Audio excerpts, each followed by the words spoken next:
Hey guys, it's Mrs. D, and today I'm going to go over a few problems with you about calculating the empirical and the molecular formula.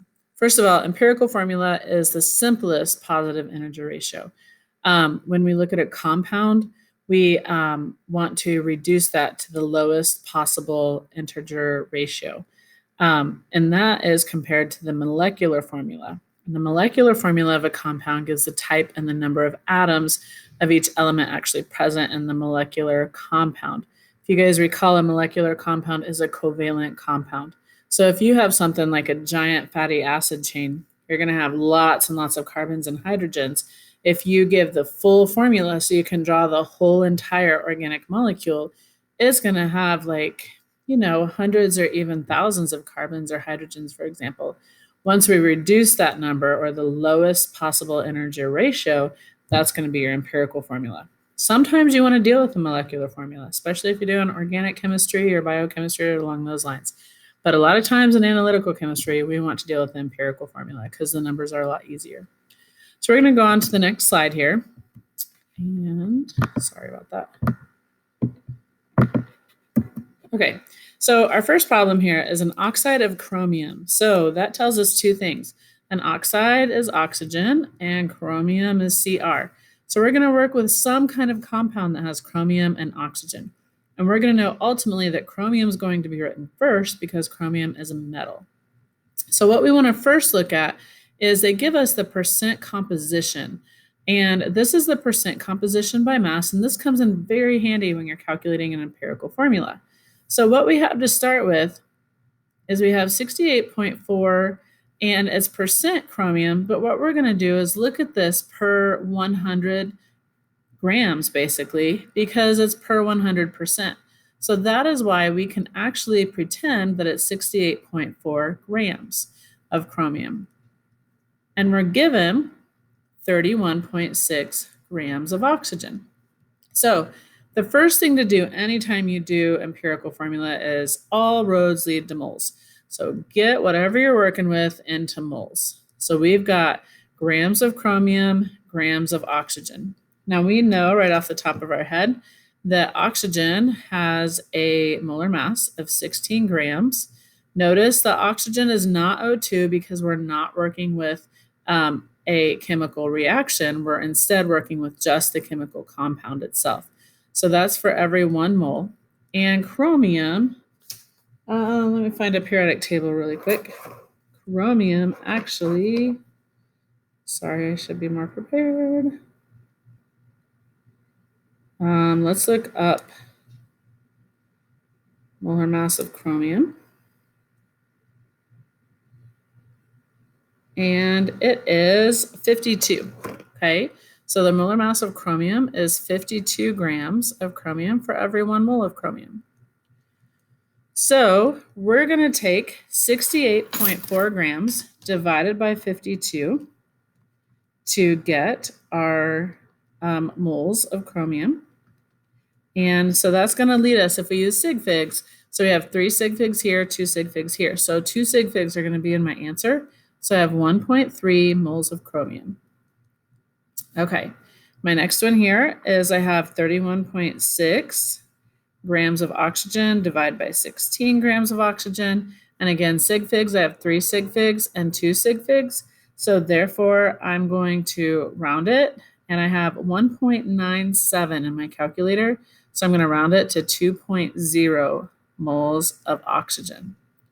Now, here's the fun part. This is a part I always like. So you always, once you get it into moles, you're going to basically find a mole ratio. So you take your smallest number of moles, and in this case, 1.3 is smaller than 2.0. So you're going to divide then everything by 1.3.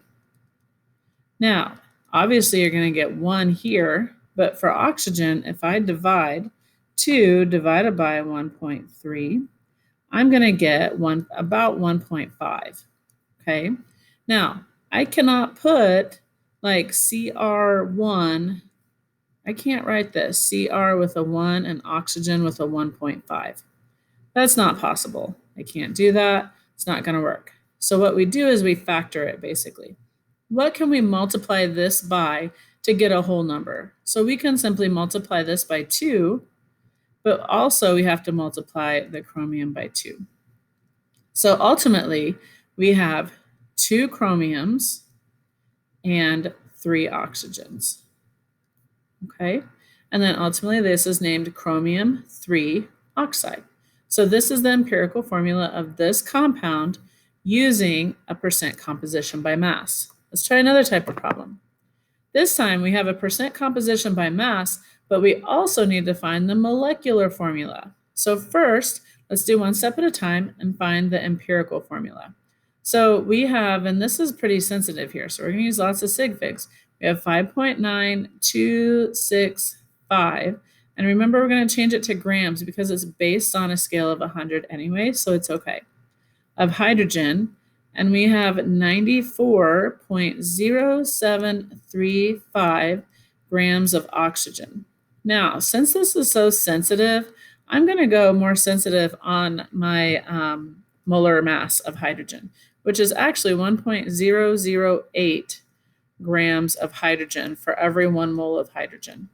And the reason why, again, I'm going sensitive is because these must be significant if they're in there. So I'm going to try to keep as many significant digits that I can. The same thing with oxygen. I'm going to go with 15.99 grams of oxygen for every 1 mole of oxygen. And again, just to help with the significant figures here.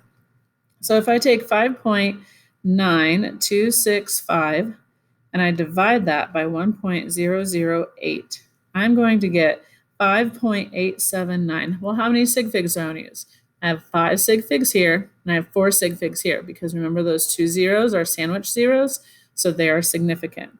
So to get 4 sig figs in my answer is going to be 5.879 moles of hydrogen. Down here, I'm going to have 94.0735 divided by 15.99. And I will get 5.88. Again, let's see, I have 6 sig figs here, but only 4 here. So I want my answer to be in 4 sig figs. So I'm going to have 5.883 moles of oxygen. Now, we did use this and we got pretty significant, but I want you to see how close these numbers are together. It's insane how close they really are together.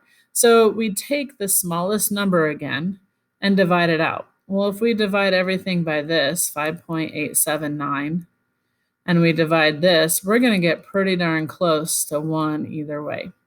So basically what's going to show is we have a compound that has 1 hydrogen and 1 oxygen. So the empirical formula then is going to be simply OH, which is basically a hydroxide, or we could have just like HO or whatever. But what we want to do is we want to calculate then the molar mass of OH. So if we calculated the molar mass of OH, we would have about 17 grams per mole as the molar mass of OH. Well, if the molecular mass is 34.01468, and I'm going to divide that by my molar mass. Well, look, 34 divided by 7 is about 2. So what my molecular formula is, it tells me that I'm going to have a factor of 2. So I'm going to multiply everything in my empirical formula by 2 to get my molecular formula. Okay, so that's going to tell me I've got O2 and H2. Hey, that looks awfully familiar. And in most cases, I would think I'd put my O first, but I'm going to flip it because I know that it's H2O2. This is peroxide. Okay, that's hydrogen peroxide. This is my molecular formula. Okay, so this is being my molecular formula here. So you just, to determine the molecular formula, you take the mass of whatever compound you're working with, divide it by the molar mass of your empirical formula. That's going to give you a factor, and then you can multiply that by your empirical formula subscripts to get your molecular formula. Let's try one more because it's a little confusing. There's a lot of numbers in there. This time is a little bit different because we have grams and we don't have percents. And so we still do the same thing. Remember, all things lead to moles.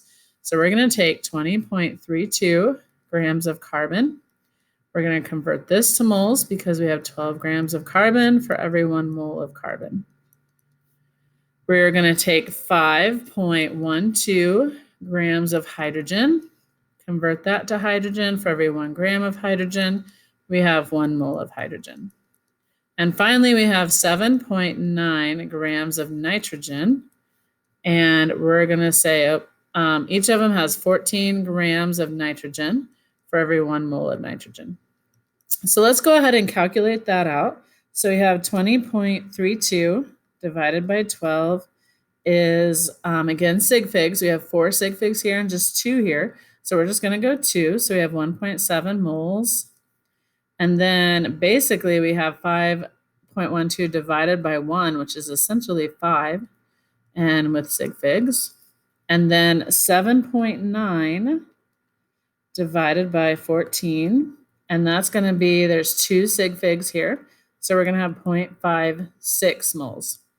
So what we do is we take the lowest number of moles that we have, and in this case it's 0.56, and we're going to divide everything by 0.56. So we divide everything by 0.56 to get our empirical formula. So we have 1.7 divided by 0.56, and this one is approximately, is approximately 3. And then we have 5 divided by 0.56, and we get an approximate of 9. And then we have 0.56 divided by 0.56 is 1. So that tells us we have C3H9O, because that tells us we have 3 carbons, 9 hydrogens, this is nitrogen instead. Let me fix that really quick. I don't want that to be... Get my eraser. Let's make this nitrogen instead. Okay. Oops. Okay. So now we have, this is our empirical formula. So we've calculated our empirical formula. It is the lowest, basically a reduced or simplest value. So now we have to find the molar mass of this and the molar mass of C3H9N. So you take 3 times 12, which is 36, plus 9 plus 14, and you're going to get 59. So our molar mass of our empirical formula is 59 grams per mole. Well, the molar mass of the compound is 236.448 grams, and we're going to divide that by 59. So let's take 236.448 divided by 59, and we get about 4. So this is our factor. It's not our final answer. This is our factor. So we're going to multiply all of our subscripts in our empirical formula by 4 to get our molecular formula. So we take C, 3 times 4 is 12. So we have C12. H, 9 times 4 is 36. And then N, 1 times 4 is 4. So right here is our molecular formula. So this, my friends, is how you calculate empirical formula and molecular formula. And this comes in handy in lots and lots of ways. The percent composition very much goes along with this, but just remember, if you're in a percent composition, you simply just change it to grams. The biggest thing is get all things to moles, and then you can work a lot better with everything. All right, I'll see you guys later.